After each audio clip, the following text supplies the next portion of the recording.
উজান থেকে নেমে আসা ঢলে বেড়েছে কাপ্তাই হ্রদের পানি, যা ধারণ ক্ষমতার কাছাকাছি। এতে করে নিচু এলাকা আবারও প্লাবিত হওয়ার পড়ার শঙ্কা বেড়েছে। ফলে বন্যা এড়াতে এবার আগেভাগে ছেড়ে দেওয়া হয়েছে বাঁধের 16টি জলকপাট। সকাল থেকে প্রতি সেকেন্ডে নামছে 9,000 কিউসেক পানি। খুলে দেয়া হলো বাঁধের 16টি জলকপাট। প্রবল বেগে পানি আছড়ে পড়ছে কর্ণফুলীর বুকে, যেখানে প্রতি সেকেন্ডে নিষ্কাশিত হচ্ছে 9,000 কিউসেক পানি। মূলত কাপ্তাই হ্রদে চাপ কমাতেই এভাবে পানি ছাড়া হচ্ছে।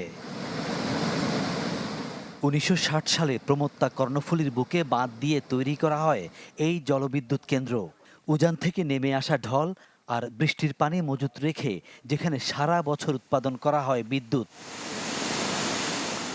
গত এক সপ্তাহের ভারী বর্ষণে পানি হ্রদের সর্বোচ্চ ধারণ ক্ষমতার কাছাকাছি পৌঁছেছে। এতে জেলা শহর সহ বিভিন্ন উপজেলার নিচু এলাকা প্লাবিত হওয়ার শঙ্কা দেখা দিয়েছে। তাই বাঁধের নিরাপত্তা ও মানুষের ক্ষয়ক্ষতি রোধে ছেড়ে দেয়া হচ্ছে পানি। আপ স্ট্রিমে যারা বসবাস করছেন এবং ডাউন স্ট্রিমে যারা আছেন কর্ণফুলী নদীর পার ঘেঁষে, তারা যেন প্লাবিত না হয়।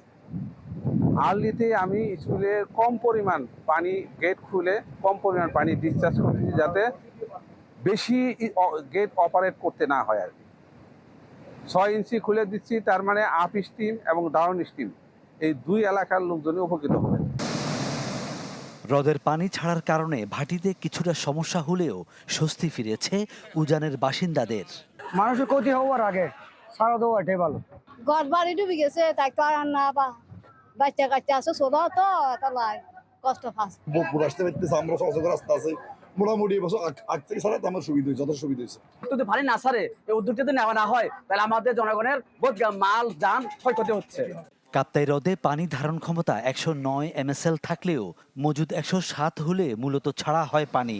কিন্তু এবছর বন্যা রোধে 105 MSL হওয়ার পরই খুলে দেয়া হয় বাঁধের জল কপাট। Desk report, channel 24।